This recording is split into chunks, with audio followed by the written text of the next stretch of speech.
فرزند زہرا یہ حالات برے ہیں۔ کاشانۂ بصیرت ایک ایسا مکمل یوٹیوب چینل جس پر محروم بصارت کے لیے بالخصوص اور تمام افراد کے لیے بالعموم سینکڑوں کی تعداد میں اسلامی کتب دستیاب ہیں۔ لہذا گزارش ہے کہ آپ اپنی ذمہ داری نبھاتے ہوئے کاشانۂ بصیرت کو سبسکرائب کرنے کے ساتھ ساتھ بیل آئیکن کو پریس کیجیے تاکہ آپ علم کے حصول کے ساتھ ساتھ مذہب اہل بیت کی اشاعت میں بھی اہم کردار ادا کرتے رہیں۔ کاشانۂ بصیرت، کاشانۂ بصیرت، کاشانۂ بصیرت۔ فرزند زہرا یہ حالات برے ہیں۔ بسم اللہ الرحمن الرحیم۔ السلام علیکم۔ کاشانۂ بصیرت کے یوٹیوب چینل سے حاضر خدمت ہوں۔ ہمارے زیر مطالعہ جو کتاب موجود ہے اس کا نام ہے درس عقائد، جس کے 25ویں حصے کا مطالعہ آج میں آپ کی زیر سماعت کروں گی، اور اس کتاب کے مصنف ہیں آیت اللہ مصباح یزدی، ترجمہ کیا ہے ضمیر حسین بہاولپوری نے۔ تو آئیے مطالعے کا آغاز کرتے ہیں۔ سامعین، یہاں میں موجود ہوں صفحہ نمبر 293 پہ، اور یہاں سے 45واں درس شروع ہوا جاتا ہے، جس کا عنوان ہے قیامت میں قرآن میں قیامت کا تذکرہ۔ مقدمہ: قرآن مجید میں قیامت کو ثابت کرنے یا منکرین قیامت سے احتجاج کرنے کے متعلق جو آیتیں موجود ہیں، ان کو 5 حصوں میں تقسیم کیا جا سکتا ہے۔ نمبر 1،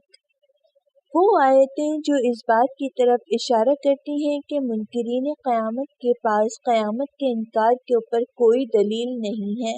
یعنی ان کے پاس انکار قیامت کے لیے کوئی دلیل موجود نہیں ہے۔ نمبر 2، وہ آیات کریمہ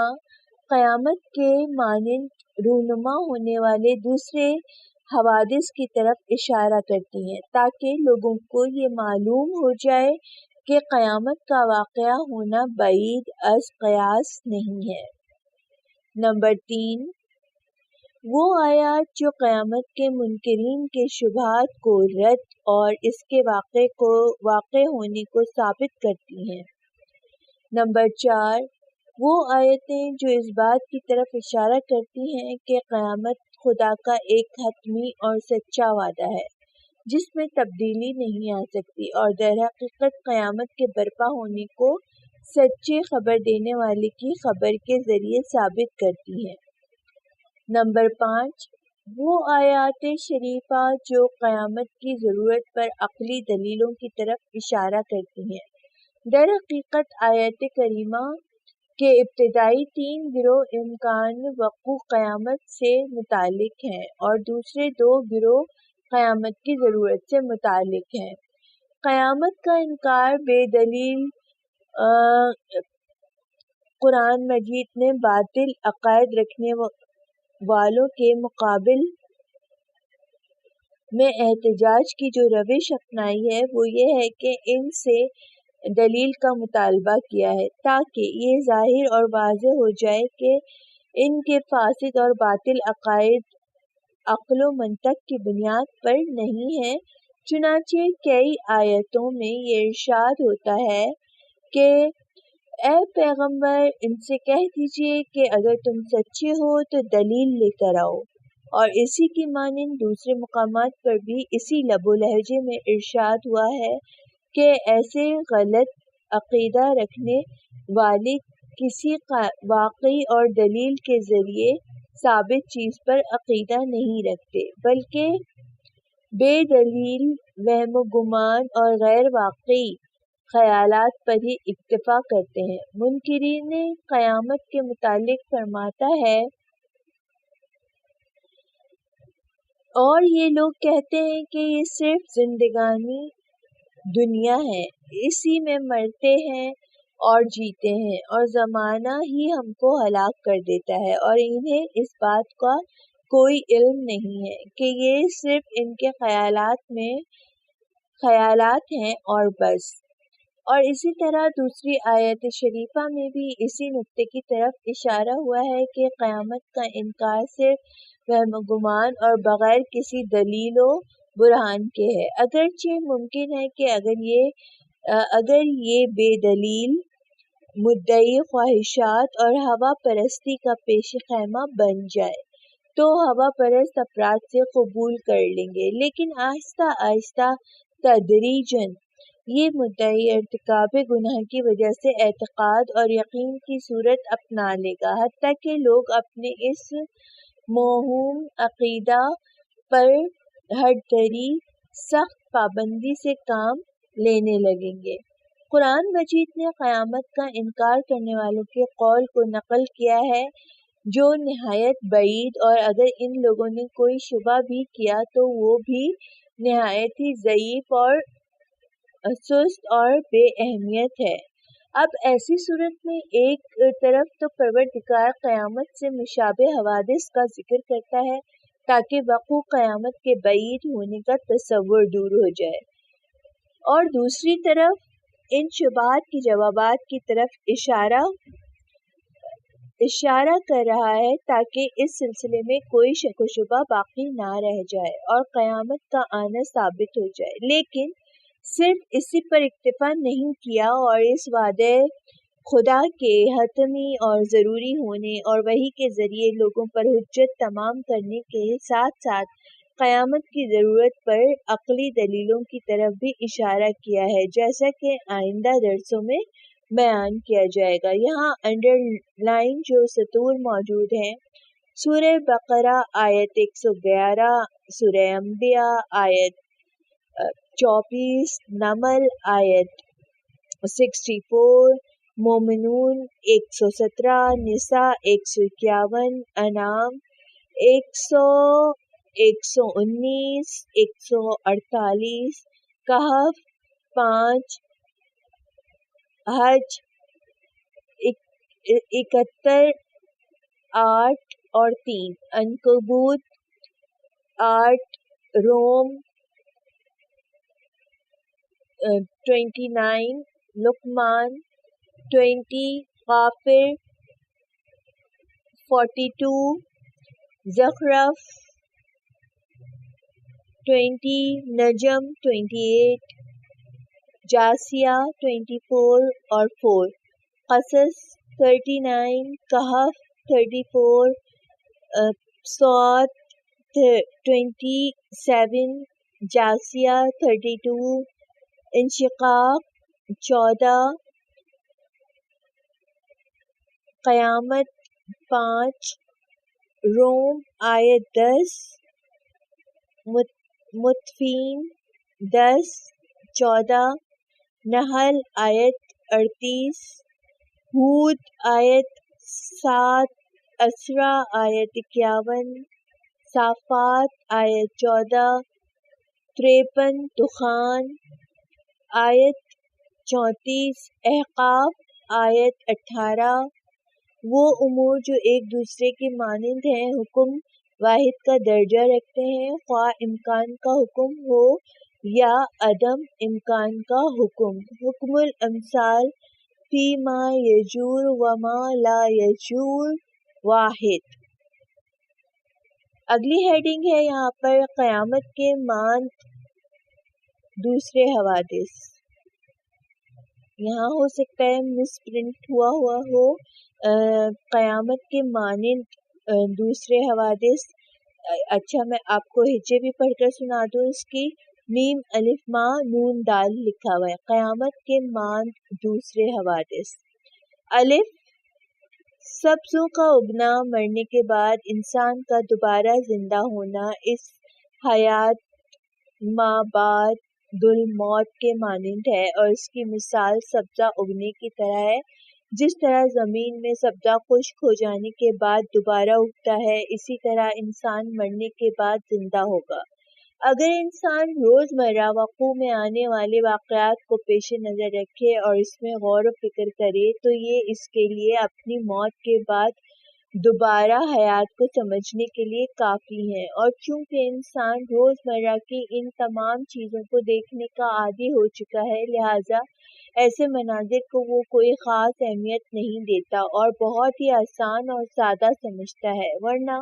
پیدائش کے لحاظ سے سوکھی ہوئی گھاس کے دوبارہ سبز ہونے اور انسان کے مرنے کے بعد دوبارہ زندہ ہونے میں کوئی فرق نہیں۔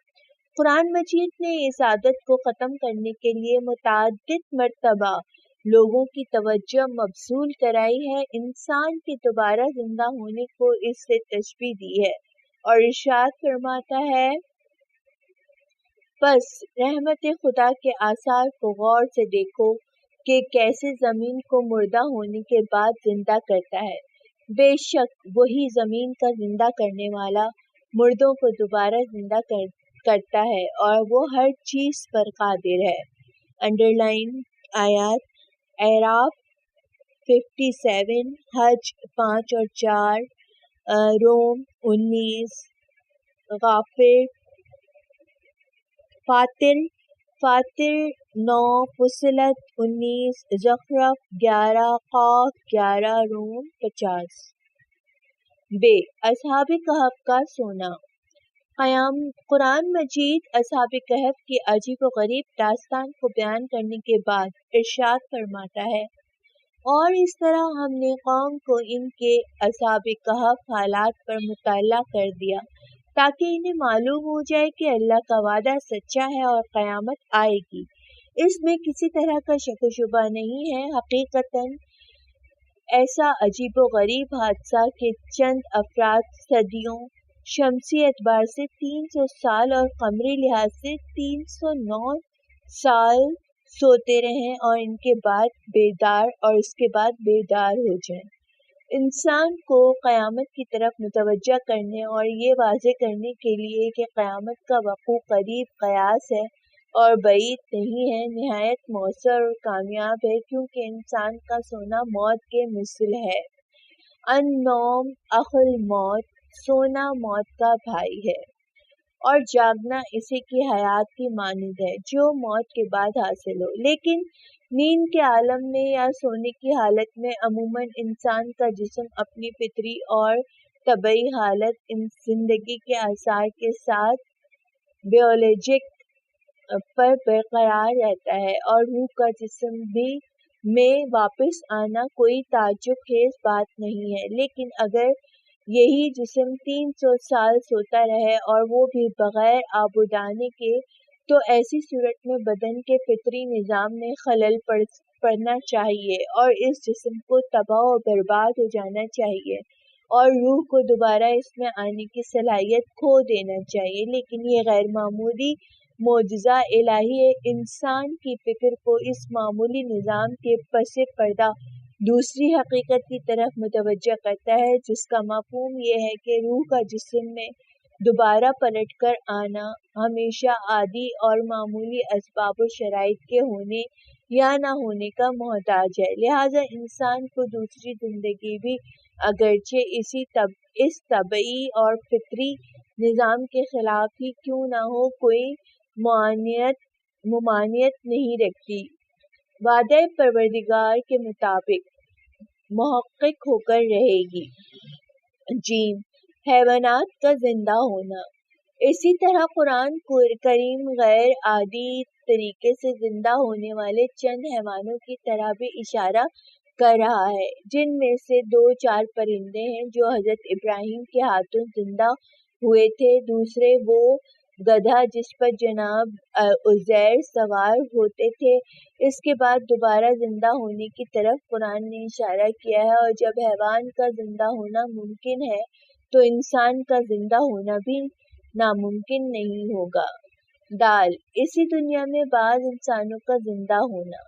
سب سے زیادہ محب بات یہ ہے کہ بعض افراد اسی دنیا میں دوبارہ زیور حیات سے آراستہ ہوئے ہیں کہ جس کے چند نمونے خود قرآن مجید نے بیان فرمائے ہیں۔ انہی افراد میں سے ایک بنی اسرائیل کے نبی ہیں جو ایک سفر کے دوران ایک ایسے